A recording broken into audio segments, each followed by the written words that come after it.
40 minut filmu na temat story Nightraigna. Ten film jest już na kanale Vaatiego od 3 tygodni. Ja go dopiero zobaczyłem w zeszłym tygodniu, ale no, Nightraign jest już na rynku od 31 maja, tak? I wtedy mocno sprawdzałem, czy Vaati coś już nagra o tym. No i w końcu nagrał. Mamy story Nightraigna opowiedziane przez Vaatiego, tak jak Pozia przykazała. Trzeba poczekać, aż Vaati nam wszystko wytłumaczy. Dlaczego? Bo większość z nas, włącznie ze mną, większość historii w Nightrainie pewnie przeklikaliśmy, nie? Ja przeklikałem. Jeszcze szczególnie, że gramy w multiku, więc kazanie czekać 2 osobom na mnie, słuchaj, czekaj, bo ja akurat czytam notatkę od Daczeski, no nie wypada, nie? Kurwa, nie wypada.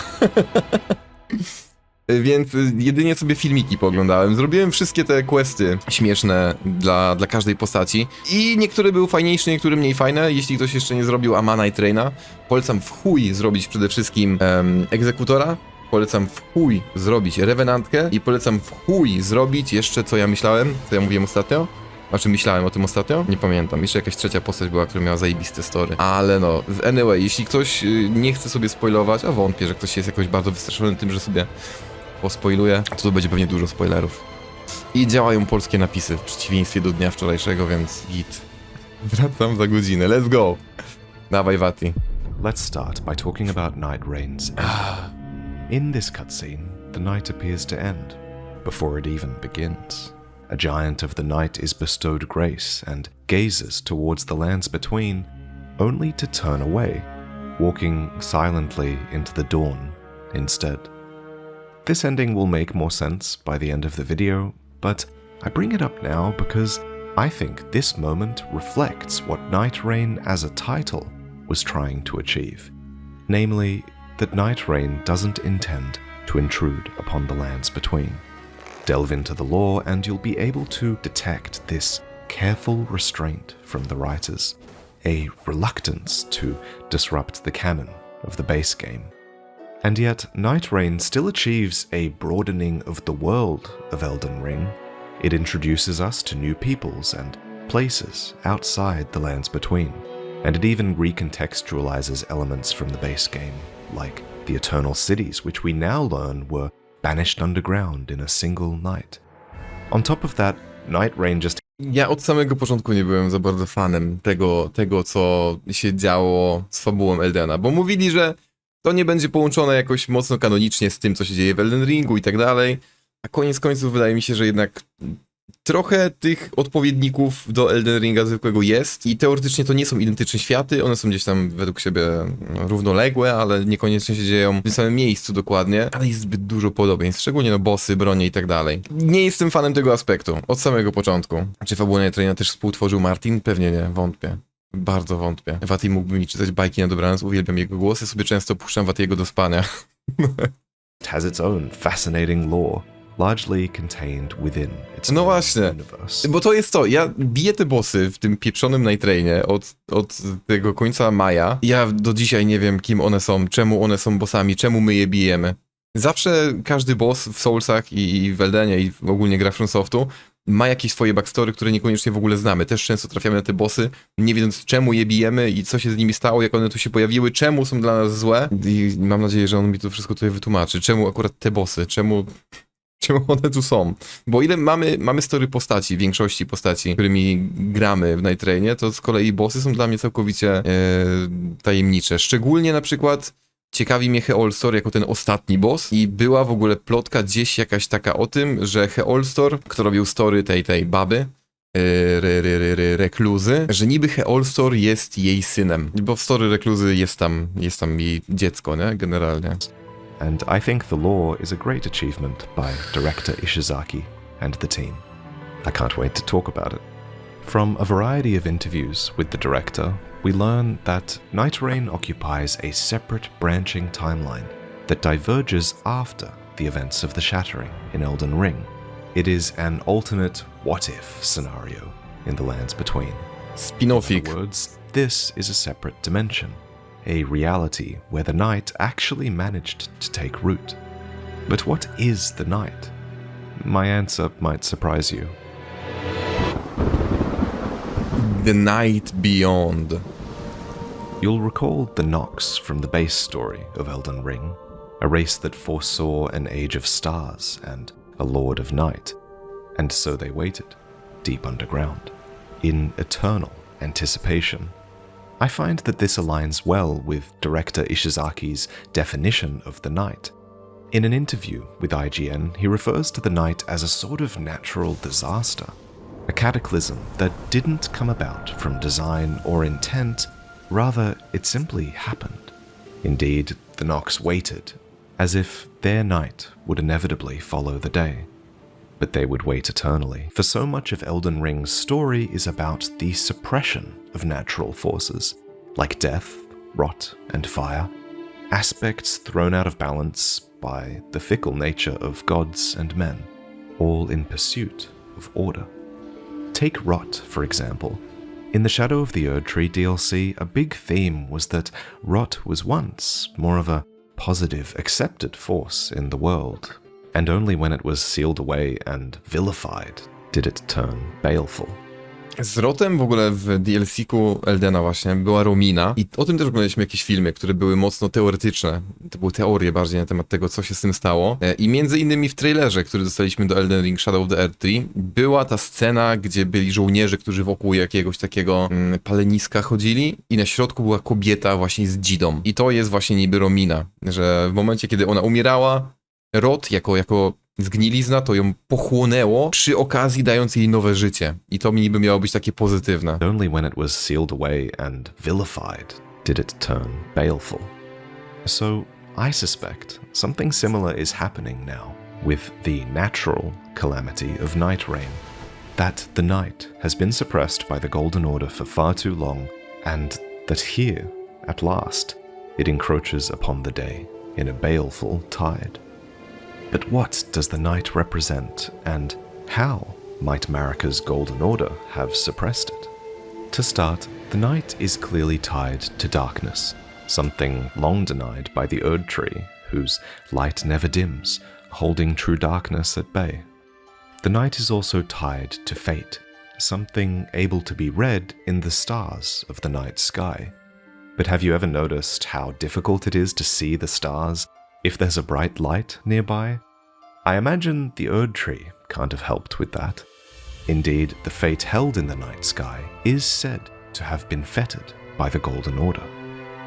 And finally, as we learn in Night Rain, the night represents equanimity. It comes to all equally. And that sets it apart from the Golden Order, which governs with selective grace, bestowing it upon some and withholding it from others. So naturally, there is a Czyli ogólnie noc nie jest zła, tak? Teoretycznie. Nie jest sama w sobie złą siłą, z tego co rozumiem. Bo mnie zastanawia, czemu Golden Order miałby całkowicie się pozbywać nocy, ją tłumić i tłamsić. To mnie jakoś zastanawia, nie? Bo Golden Order też nie był dobrym... Nie był czymś takim, co jest dobre bezpośrednio, nie? Nie bez powodu się wkurwiła Rani i zrobiła bunt i wszystko się po prostu posypało w tym momencie, nie? Więc to, że Golden Order próbował to stłumić, to nic dobrego nie znaczy, ani nic złego tak naprawdę. Balans, równowaga między nocą a dniem. Tension that has developed between the night and the Golden Order. One need only listen to the mutterings of the Albinaurics to know that. More stars all night, more fear. Punish the world entire. We speak to those who forsake us. Punish every living thing. Punish every living thing. To jest nawiązanie typowo do Eldena zwykłego, nie? Bo w Night Rainie nie ma albinauryków. A natural reckoning, long overdue. But I suspect the truth runs even deeper. Defeat a Night Lord and you'll receive the trace of night. Its description reads, "The light dimly reveals the contours of a greater being that lies beyond the Night Lord." This trace of night leads us to the final boss eventually, but we don't see them in this icon. What we're looking at is clearly cosmic, something greater. And Mamy plemnika, this might be tak. controversial, but I theorize that what we're seeing are the contours of an outer god of the night. In previous videos, we've talked about how many of the outer gods do seem to embody natural forces. In that way, they are rooted in the world, though they still remain cosmic and unknowable in nature as well. And speaking of cosmic entities, on the second day of your expedition, you might have spied this dead Erd tree in the distance, which glows white, then eventually makes contact with something swirling in the sky at night. Właśnie to niebo. Jest takich parę rzeczy na tej mapie, którym zauważamy, czasem świadomie, czasem nieświadomie. Jak właśnie to dziwne niebo, takie poplątane, pomieszane, jakby... Mi się to kojarzy teraz po graniu w Expedition z jakimś właśnie takim wymieszaną farbą po prostu. Plus to drzewo, plus te wszystkie dziwne cieniowe stwory z daleka chodzące. I to te cieniowe stwory mnie zastanawiały od samego początku, od kiedy był sam trailer Nightraigna. On the third day, the tree actually appears to split open, forming the shape of a chalice, as cosmic light swells downward from the heavens. In other endings of the base game, the Erd tree itself changes color and form as these new orders take root. So the idea that an Erd tree is potentially being co-opted by the night here feels like a really fitting theory to me. I'm getting pretty unhinged on this topic, but I'll keep going. I think this white light could literally be the outer god of night manifesting. We do see a light within the trace of the night. We know the Nightfarers are opposed to this light based on how they face off against it in this scene. Plus, I'm not gonna lie, these openings in the light, they give me moon presence vibes. That's definitely playing a part in my interpretation here. And these holes kind of bear a resemblance to the perforated bone-like stone, another very Bloodborne-esque relic that the Recluse's remembrances will leave you with. This stone was bestowed upon the menial by the Night Lord himself, and it's described as the bone of an outer god, with the power to expunge divine essence, but that can also be destroyed by that same essence. So while it's possible it's the bone of some other outer god, I personally think it's a bone-like stone of the night. For just like the stone, the night has the power to snuff out grace, while also being weak to holy damage. In short, both the stone and the night can expunge divine essence, but can also be destroyed by that same essence.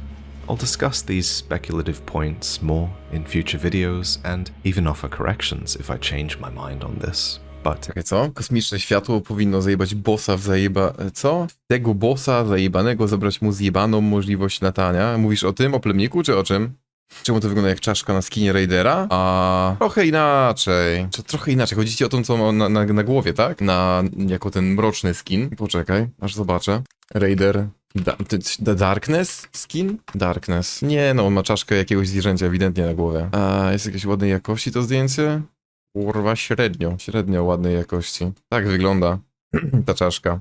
Nie no, jakiś kły i tak dalej. Mainujesz ten skinek? Ja też. Znaczy wszystkie darki mam wykupione, więc wchodzę w nich, bo są najdroższe, żeby pokazać, że stać mnie. Chociaż może, że tu jest oko, tu jest nos, że tu niby oko, że być może tu nos. Trochę nie do końca, ale może przypominać, no to jest kość w końcu. Plus to jest kamień, nie? Bone like stone. Kamień przypominający kość. Now, I quite like this theory.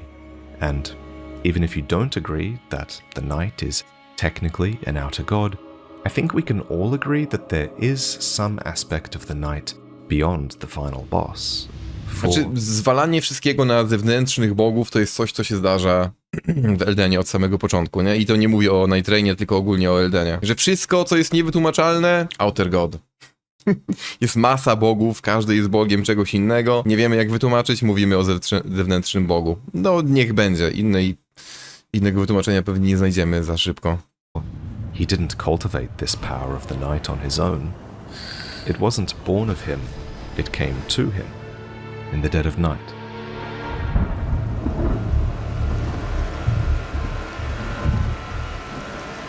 This is the primordial Night Lord's rune, a thing possessing the same nature as a great rune. It's interesting that they never explicitly call it a great rune of the Elden Ring, and while we could speculate on why that is, For now, I think it's simply enough to say this. This rune of the coming night is clearly connected to the Elden Ring's order of the world, but for whatever reason, it no longer seems to be a part of it now. Maybe this rune was removed from the Elden Ring. Perhaps it was always a separate thing to the Elden Ring. Or maybe it broke away with the shattering. Long, long ago, the lands between were visited by a great war. The shattering, as it was known, destroyed order itself, drawing forth in time an abomination. We learn that during this world-breaking event, Elden Ring's timeline itself split, giving rise to a new dimension. And while I suspect that the division happened in the instant when the Elden Ring was shattered, the shattering refers to more than just that single event. It also encompasses the wars that followed, when the demigods, each bearing a great rune, waged war across the lands between. It was this war, we're told, that eventually drew forth the Night Lord. And so, amidst the chaos of the shattering, I think there might have been one battle that was particularly fateful. The country lay in ruin. The man who once was a knight had challenged the hero, but he too was no match. He fell, just another body in a great pile. But eventually he awoke, crawling out from underneath the others. Though he had failed to protect anything or anyone, he yet lived. And so he cursed the world. It was the dead of night, and from the sky poured down a great rain. Nie czytałem opisu żadnego itema w Night Trainie. A tu rzeczywiście, no, to brzmi dosłownie jakby to był, no to jest opis z reliktu za Night Lorda ostatniego, za Heolstora. Czyli on był zwykłym człowieczkiem, po prostu. Wyjebał się, wstał, powiedział, a kurwa, chuj wam do dupy. I wszystkich po prostu zaklął klątwą nocy. Ja bym wolał, żeby to wszystko było przez jakąś ultra nową fazę Heolstora. Jeśli chodzi o te hard mody bossów, to akurat o nim nie wiemy nic, nie? Więc to jest ciekawe, co z nim zrobią dalej. Plus to, co mówiłem wcześniej, że podobno prawdziwy hard mode Elden Ring Nightreigne się szykuje, który ma się nazywać Deep of the Night. Więc zobaczymy, co tam się będzie z bossami działo jeszcze. Thus did a nameless man become the primordial Night Lord. That's actually what his name is in the Japanese version. Namares. Nameless. It's tempting to speculate about the identities of this unnamed man and the hero he faced. But I don't think that's the point of Nightrein's story. I believe they were left nameless on purpose. That said, the Night Lord does have a name in the English. His name is Heolstor. Skąd to się wzięło? English word that means Staroangielski. concealment. Though it's not the name of who he was. Rather, it's the name of the Night Lord he would come to be. This transformation... Jakoś te tłumaczenia na angielski język lubią ten język staroangielski, nie? Tak jak Skadu Tree, który jest Shadow Tree, że samo Skadu jest Shadow, też ze staroangielskiego, nie? Ciekawe, skąd im się to bierze, że akurat tak to tłumaczą. Czyli Polak, ja mam źle to, żeby chociaż inni mieli gorzej, w sensie? Z tym, że wstał i powiedział, a, klątwa nocy. Uj, was, tak? Oby w końcu zrobili dobrze plemniora. Po tym, co zrobili teraz z tym hard modem plemnika, to ja wątpię, że im się to uda zrobić dobrze w końcu. happened as he crawled out from beneath a great pile of bodies. Imagery which calls to mind a certain divine gate, or perhaps the Jar Saints, conglomerations of bodies that allow one to touch the divine via the crucible. And clearly this nameless ex-knight touched something divine, for he came to harbour the primordial Night Lord's rune within, not unlike how Marika harbours the Elden Ring. The word primordial here means original, ancient. Indeed, Heolstor is the first Night Lord, but he was not the only Night Lord. Over time, his night would spread. The reach of the night is limitless, its potential immeasurable, its touch indiscriminate, affecting any and all things. And so Czyli tak to się stało po prostu? O, takie jest story tych bossów? Że był sobie Heolstor, który rozprzestrzeniał noc po całym świecie. Jakieś inne kreatury, typu na przykład ten lisek, lew, nie, piesek trzygłowy został zarażony nocą, nie wiem, koniarz został zarażony nocą. Po prostu kreatury, które się poddały mocy nocy. No tak, ja nie wiedziałem tego wcześniej. Dla mnie to jest coś nowego. Zastanawiało mnie strasznie, skąd się te bossy inne wzięły. Okej, no to ma jakiś sens. Taki bardzo prosty. Aż jestem zdziwiony, że aż tak prosty, bo to nie pasuje do FromSoftu, ale okej. its touch changed the fates of many powerful beings. And while many feared the night, some welcomed it, like Gladius, who became the Beast of Night. The Night of the Beast relic reads, "The wolf pup, born with its 3 heads, was feared by its peers and driven out of the pack, but its will to live was strong indeed." Czyli to wygląda jakby, przynajmniej teraz, po tym pierwszym przykładzie Gladiusa, że ten konkretny pies był wygnany ze swojego stada, ale miał ogromną chęć do życia dalej. To brzmi, wiecie jak co? Jak taka sekta. Sekty, które szukają osób, które są w jakimś słabym momencie swojego życia i przygarniają ich do siebie, nie? Sekta nocy Heolstora. Fascynujące, jak dużo z tej grze jest poukrywane, a jak w trakcie gry mało czasu jest na odkrywanie tego, no. Dlatego właśnie czekałem na film od Vaatiego, bo wiedziałem, że on tutaj to wszystko jakoś tak ciekawie wytłumaczy. Plus Vaati lubi jednak się posługiwać głównie twardymi faktami, łączeniem tych twardych faktów, a niekoniecznie rzucaniem teorii, które są po prostu niczym. Postawiona jedna teoria na jednym małym, 15 teorii na jednym małym jakimś przykładzie, nie? Gdzie wielu twórców tak właśnie lubi robić, tak sobie bardzo mocno wyobraźnią bardziej działać, aniżeli faktami i jakimś łączeniem kropek. Upon a rain-swept night, it seized a man's sword with its great jaws, but he showed no fear. He did not seek to harm the wolf, but instead took it in his arms. It has remained at his side ever since, always carrying that very sword. I think the man who cradled Gladius on this rain-swept night was obviously Heolstor, who recognized this beast's ability to struggle against its fate. And in this way, Heolstor's night spread to other Night Lords. In a way, they are all the Night Lord, for every one of them possesses a piece of his night, a fateful place that we visit on the 3rd day, when precious little remains. In this dimension, the Erd Tree is long gone, and Limgrave has become the final frontier, distorted here by the Night's power over fate, and the Night's touch has put it at risk of disappearing entirely. The Night Lord does not rest, as it ravages the lands between beyond recognition. But there are those who would fight back. The Nightfarers, brought together by happenstance, their commonalities are but few. No shared station, era, or even purpose. Yet together, they are bound by a will. The will to cross the endless night and fight on. Till every shred of their being is ground away. Alas, the curtain may be drawing to a close upon this world. The story of each Nightfarer explains why they're able and willing to resist the night. And it's these stories that we'll detail in other videos. O, będzie więcej. It's all very interesting and diverse, but while they all hail from different countries and different eras and walks of life, here the Nightfarers are condemned, each and all, by the ancients of the past, a group of people who saw the night coming and prepared for the first nightfall. Such was their fate.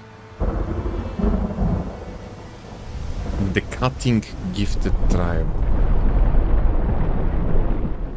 Jak to jest ten? Plemię uzdolnione do cięcia. Patrzyłem wcześniej na te nazwy rozdziałów i to brzmi dziwnie. To brzmi bardzo dziwnie. Zdaniem Oskarka jest właśnie odwrotnie i sobie dopisujemy fabułę do gry. No właśnie ta fabuła gdzieś tam jest, tylko potrzeba ludzi, którzy potrafią to wszystko skleić w całość. Nie bez powodu się od zawsze mówi, że fabuła w grach FromSoftu jest takimi puzzlami po prostu rozrzuconymi po całym świecie.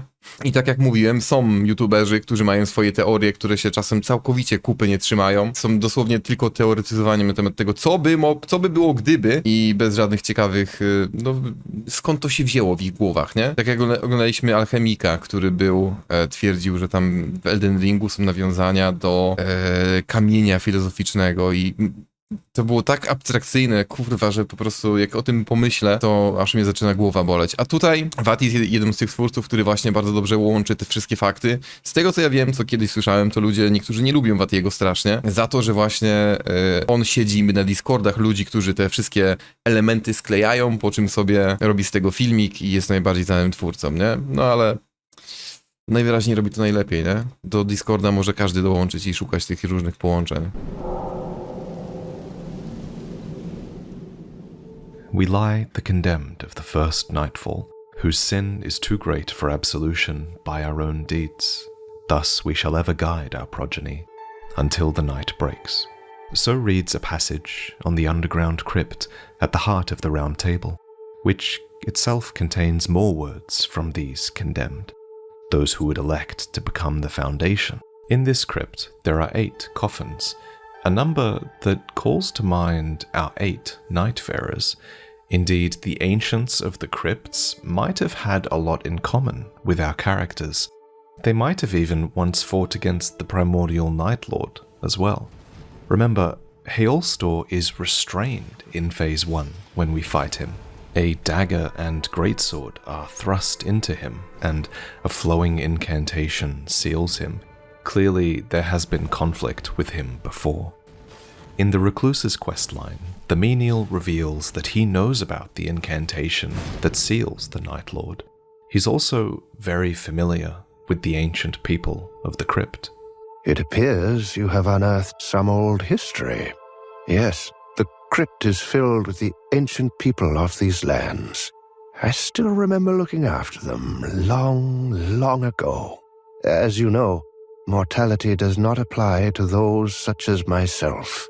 These souls were laid to rest here in anticipation of the threat we now face, in a ritual required to draw the minds of their descendants here. So, these ancient people were put to rest as a part of a ritual which would draw our Nightfarers to this place to prevent the night. And speaking of preventing the night, the primordial Night Lord's rune reads, "The cutting-gifted tribe anticipated the coming night and spent many a moon planning its prevention, concluding that their only chance at success was to cheat a god. They had glimpsed what they should not, the very sin of the Erd Tree. For their trespass, so were they punished." Personally, I believe that the people buried in the crypt belong. Mi się mega podoba ogólnie w story i Eldena i tutaj, co jest łączone w Nightrainie, że to nie jest czarno-białe. Wiele gier potrafi zrobić coś takiego bardzo prostego, że tu mamy tych dobrych, tu mamy tych złych. Być może pod koniec się okaże, że ten zły nie był do końca zły, tylko chciał dobrze, ale coś tam. I to jest 90% gier, kurwa, które są na rynku prawdopodobnie, nie? Szczególnie w AAA-ach. A tu w Eldenie mamy różne strony, które są, wydaje się, że na początku dobre, później okazuje się, że złe i nie ma czegoś takiego jak coś, co jest bezpośrednio złe albo dobre. Nie ma czegoś takiego, że coś jest czarne albo białe. I przez to mi też trudniej to zrozumieć, bo samo to, jak to story jest nam podawane, zrozumienie go i dlaczego, jakie ktoś miał motywy za swoimi akcjami, to jest coś, co naprawdę trzeba mocno rozkminić, żeby to zrozumieć. I tu jest podobnie znowu. Ja ciągle myślę, czemu noc jest zła? Czemu oni w ogóle walczą z nocą? Czemu Heolstor, jako ten władca nocy, jest uznawany za tego złego? I podobnie z Mikelą jest, nie? Mikela, który chciał teoretycznie dobrze dla świata, tylko że nie do końca reszcie ludzi to się podobało. Marika, która myślała, że robi dobrze, że spełnia wolę palców, które okazało się, że później były pierdolnięte. I tak dalej, i tak dalej. To jest... Gościu mówi ciekawe rzeczy, ale dla mnie laika zasnę zaraz. To the cutting-gifted tribe. Either that, or they were an ancient people who inherited the cutting-gifted tribe's burden. Either way, so much of Nightraign's lore begins and ends with the tribe, a group of people who glimpsed what they should not, the very sin of the Erd Tree. Given this text appears on the primordial Night Lord's rune, I suspect the tribe's foresight had something to do with the rune itself. Did they discover that this rune existed and that the night was thus inevitable? I guess it's impossible to say for sure how they knew, but the how is largely irrelevant, for they were punished simply because they saw the night coming.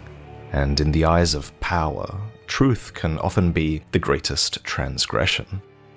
Such unfair treatment is nothing new in Elden Ring lore. The prophets, too, who foresaw the burning of the Erd Tree, were similarly punished for their foresight, persecuted, driven from their homes, and forced to wear shackles as a warning to passers-by not to lend an ear to their sermons. I want to talk a little bit more about these prophets from the base game, because I think there's some great parallels to be drawn between them and the cutting-gifted tribe. So, from the fire's deadly sin description, you'll note that the prophet despaired at their own prophecy about the Erd Tree burning. This reveals that they were loyal to the Erd Tree and didn't want to see it fall. The same goes for the cutting-gifted tribe. They too fought to preserve the Erd Tree against the night, despite its sin. Indeed, if we assume that the cross-legged man at the end of the game is of the cutting-gifted tribe, then it's clear from his garb that he's a commoner of the lands between, and from the commoner's simple garb, we learn that the commoners traditionally engaged in their own voluntary displays of allegiance to the Erd Tree, one of which, it seems, was to destroy the primordial Night Lord's rune. To muszę przyznać, że jak to jest ten gościu właśnie na koniec po walce z Heolstorem jako zakończenie gry, zastanawiało mnie, czemu to jest zakończenie, czemu przy nim się klika to zakończenie. Wiadomo, nie każdej postaci, bo są ukryte jeszcze zakończenia dla Wildera i Iron Eye'a, ale zastanawiało mnie to. So, just like the prophets, the tribe remained faithful. Yet, the cutting-gifted tribe was not simply punished with exile, they were subjected to a fate far more severe. Not exile, not death, rather a duty to stop the onset of night, the very thing that they had prophesied, to atone for the first sin. This was the punishment imposed upon the clan for glimpsing the sin of the Erd Tree. There's the line, their only chance at success was to cheat a god, and that's a line that I interpret as a desperate effort to outwit the outer god of night, and thus cheat the being out of its rightful claim to the night itself. But who are the cutting-gifted tribe, really? Well, it's right there in the name. The word cutting here isn't a violent one. It's horticultural. That can be confirmed by the equivalent word that's used in the Japanese description of the same item, which is sashiki, a similarly horticultural term.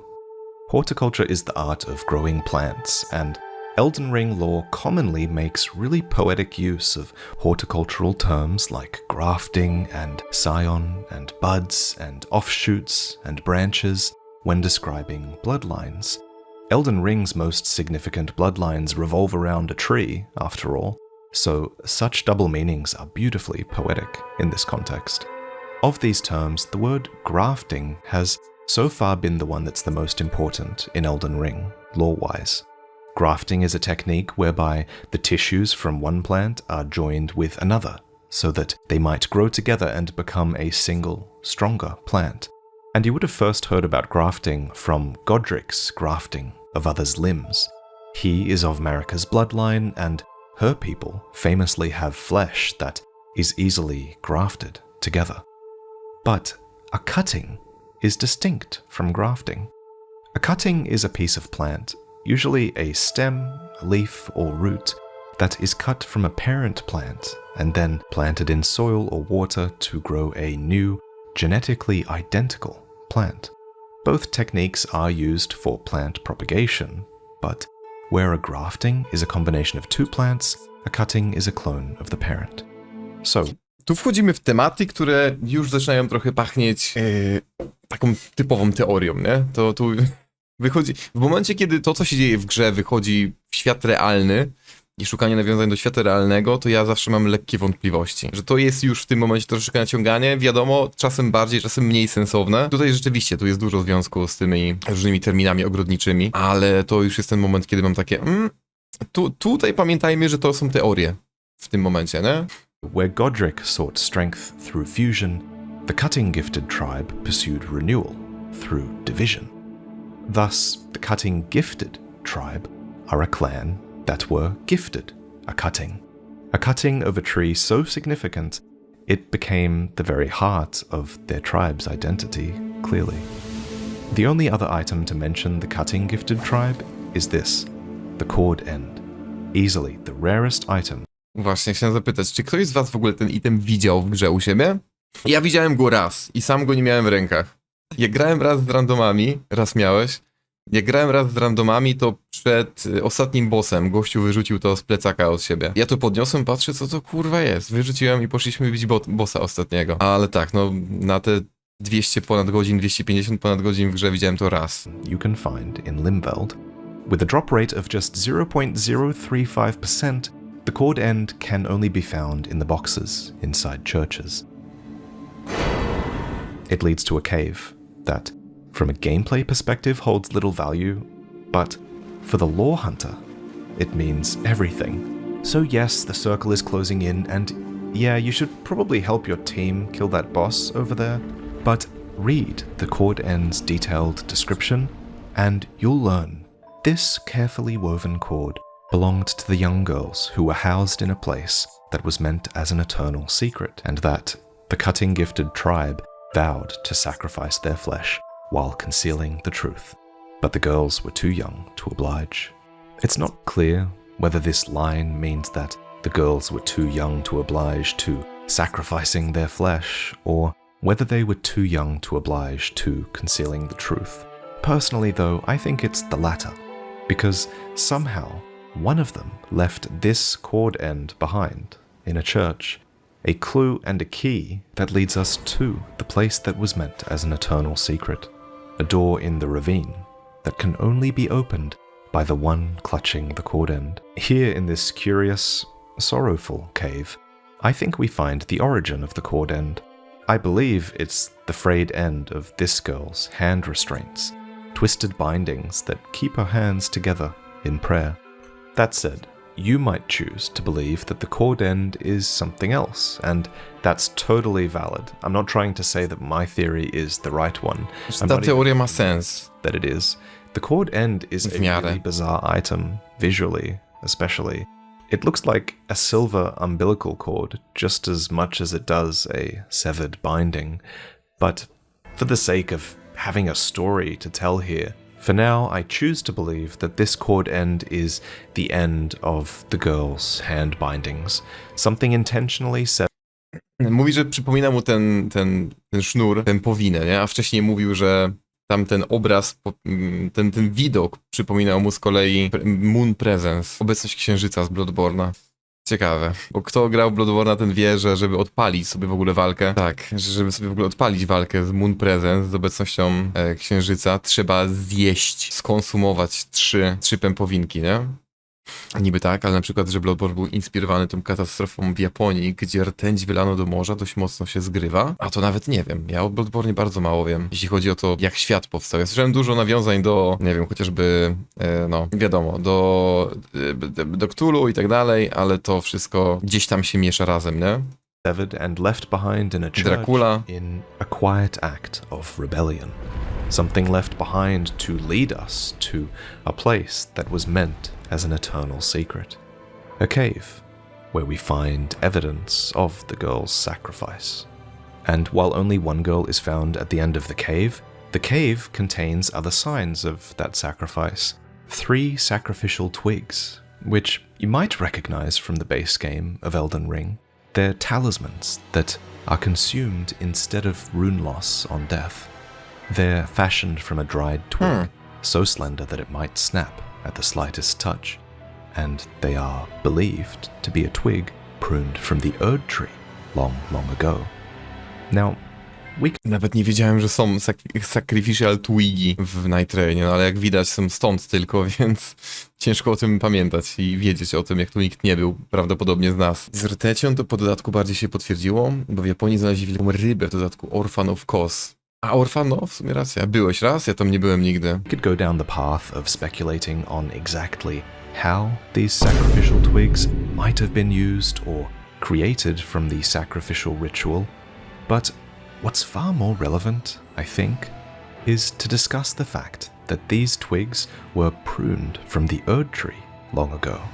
It's a line that I think points the finger at the Erd tree for this ritual sacrifice of these young girls. Remember also, the chord end is exclusively found in churches of the Erd tree. Plus, the cutting-gifted tribe were tasked by the Erd tree to fight against the night. Yes, they were the ones who vowed to sacrifice the girls' flesh in pursuit of this goal, but clearly the Erd tree is implicated here as well. So naturally, it makes the most sense that the cuttings gifted to the tribe were cuttings of the Erd tree. Roots, stems, most likely branches, used to grow a new tree, a clone of the original. The cuttings in question might have even been these sacrificial twigs, pruned from the Erd tree. However, given that all the grafted and scions and buds mentioned in Elden Ring are people, what if the cuttings gifted to the tribe were people as well? What if they were the young girls that were sacrificed? Cuttings of Marika, sacrificed to grow a new tree. Think about it. The idea of there being people at the heart of great trees is nothing new. If anything, it's an essential part of these great trees. Indeed, Mikola watered the Halig tree with his own blood and embedded himself within it. The Erd tree's roots absorb the corpses of the dead. Cut content even mentions Miranda of the Flower Crucible, who is clearly a woman merged with a plant.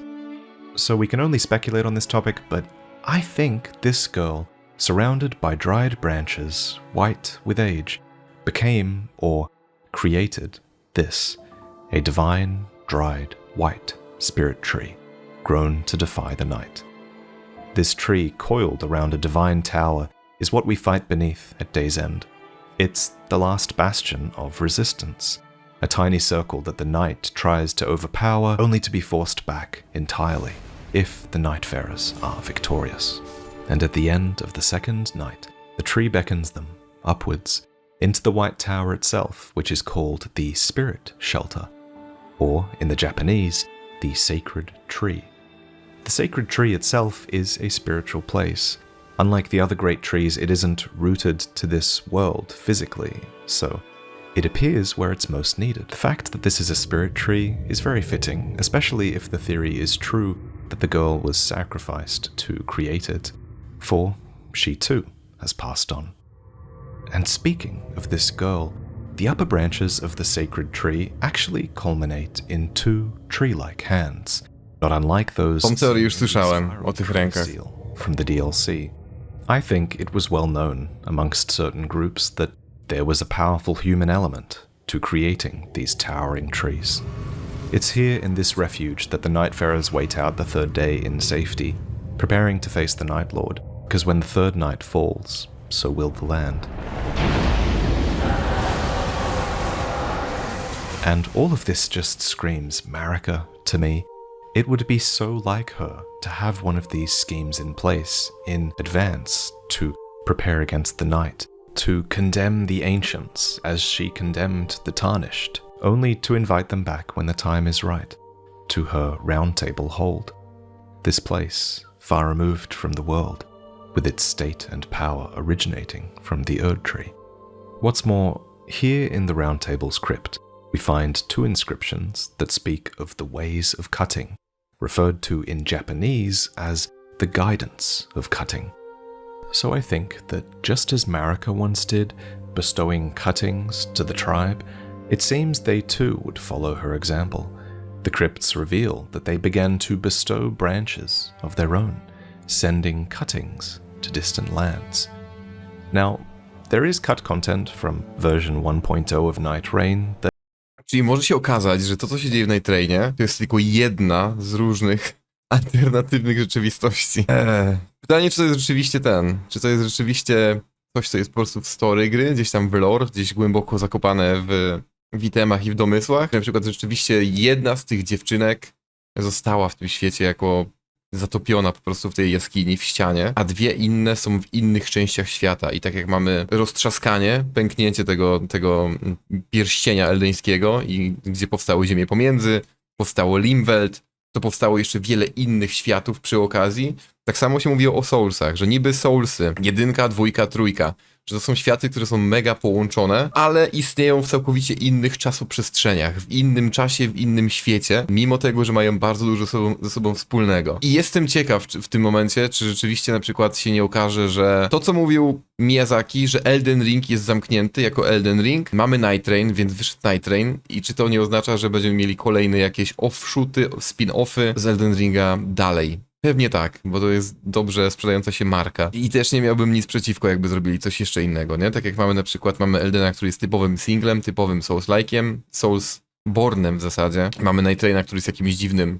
eksperymentem, że będziemy mieli jeszcze kolejne rzeczy, kolejne gatunki mieszane z tym Soulsem. To bym się nie obraził. Z 2 innymi dziewczynkami. That mentions a literal golden branch that is bestowed to the recluse. And it's this branch that draws her to Limveld. So it's possible, maybe even likely, that the branches they speak of were literal branches that draw the Nightfarers from distant lands. But rather than these being literal branches, again, as with the cuttings, what if these branches bestowed to distant lands were people? I have a theory that the branches were the progeny of the cutting gifted tribe, who would become the Nightfarers, a bloodline that was sent out to branch among many. Remember, the inscription here reads, "We shall ever guide our progeny until the night breaks." The menial mentions their descendants being drawn here. So is it possible that the ancients might have planted their progeny among many different folk, bestowing branches, so to speak? This could explain why the Nightfarers come from such diverse lands, while stemming from those same ancestors. Indeed, these ways of cutting mention other lands and other peoples. One coffin reads, "The ways of cutting point to Wind Whale Knoll, bestow branches to those who wander and roam. Wilder and Duchess's adoptive clan are those who wander and roam." The next inscription reads, "The ways of cutting point to the deep woods, bestow branches to those who are worthy and wise." Those are the recluses people. But whether it was by some bloodline ritual or literal branches pointing the way, the Nightfarers made their way to Limveld, led by the ways of cutting, and the ancients chose well when deciding who to guide here, all thanks to the guidance of the guidance of cutting. "Hark, warriors," they wrote, "fell the Lord, and thy sins absolve. Upon the breaking of the night the hold shall crumble, and thou too shall be unbound." And so the Round Table once again becomes this refuge out of time and space, a place the Nightfarers can return to between expeditions, a ship floating upon the flood of the night. Though this ship would need a captain, the Duchess is called back from her foster home to become its priestess instead. You've proved yourself a good navigator, helming the Round Table. Even if this ship of yours doesn't move. According to the founders, the priestess is rooted to the Round Table and must share its fate. But this topic is perhaps better suited for an upcoming video on the Duchess and her lore. But here I do want to talk about one important thing related to her, and that's the formless master that she serves.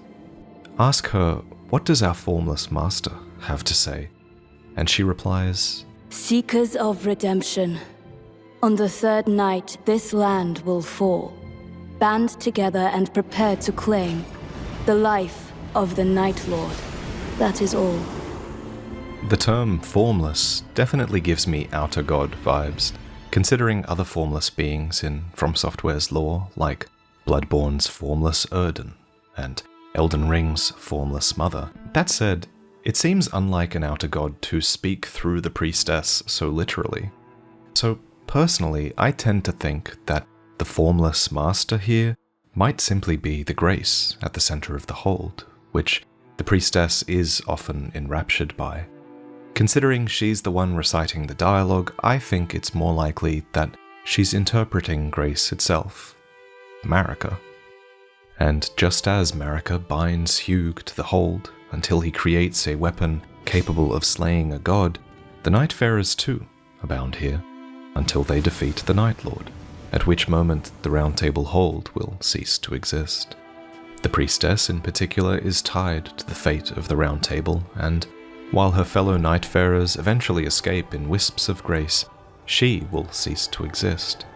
But there's a loophole, a way to create a new knight, but allow the priestess to be freed.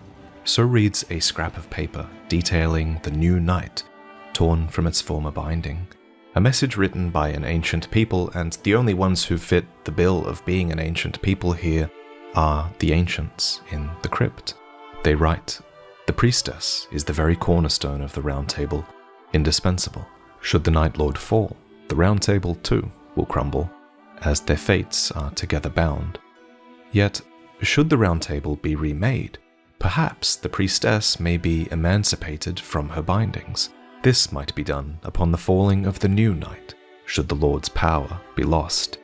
And if so it seems the ancients had theorized about a way to sort of fight back against the priestess's unjust fate. Because how fair is it really that their progeny should be responsible for vanquishing the night, let alone fated to perish along with it? Yes, they all have personal reasons for wanting to vanquish the night. They even have their own sins in a way that are tied to the night, but at the end of the day, it's the Erd Tree's sin, not theirs. But wait, what really is the Erd Tree's sin in the end?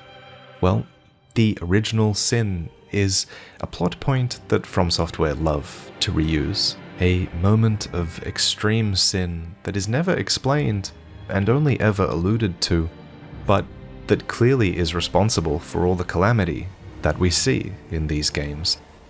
In both Dark Souls and Elden Ring, we're shown the fickle nature of the gods, their unstable ideologies, their pride and their fear, making them no different than men.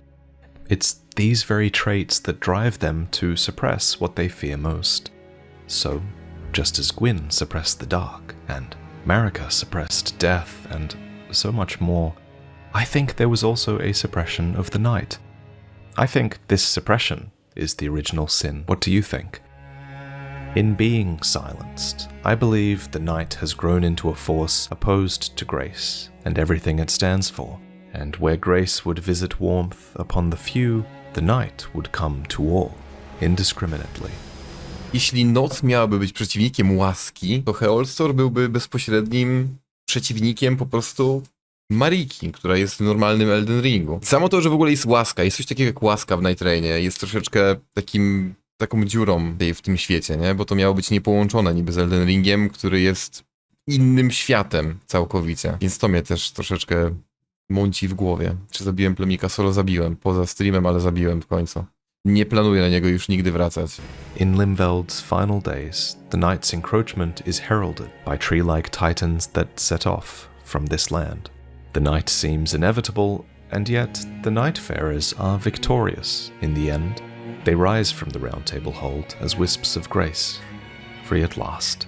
Szczerze, jak zrobiłem zakończenie wielokrotnie, ale nigdy nie pomyślałem, że te smugi światła to są właśnie uciekający z Round Table holdu Nightfarerzy. Nigdy, broń Boże, nie pomyślałem o tym. W ostatniej cutscence jest mapa Eldena, ale to chyba ten alternatywny Elden. So it is that in the main ending, we don't see the night falling upon the lands between.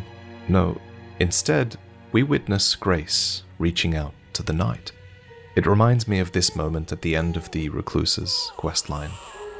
I thank thee for bestowing thy love upon our night. The song that plays during this scene is Dawn, and thanks to the grace of the Nightfarers, the night ends as if it simply never was. Thank you for watching. If you're still listening, thank you. And here's a special code just for you that I'll share for everyone who made it to the end. It gives you a discount on any of these 4 mugs, which I've just uploaded to the store for the first time. Przydałby mi się kubek. These are inspired by Ostatnio mi Elden kot. Ring, Sekiro, Bloodborne, and Dark Souls. Kot mi zepsuł kubek of all the merch 2 dni temu, nie? honestly. Zjebałaś mi kubek. Previously, these mugs were Patreon exclusive, But now, there's a new round of Patreon-exclusive mugs for anyone who signs up to the Soul of a Great Mug Collector tier. Every 3 months, for a year, you'll receive a new exclusive mug, in addition to many other Patreon rewards, like early access to videos and the wallpaper collection. So, check out the Patreon if you're interested in supporting and getting something in return, and thank you again for watching.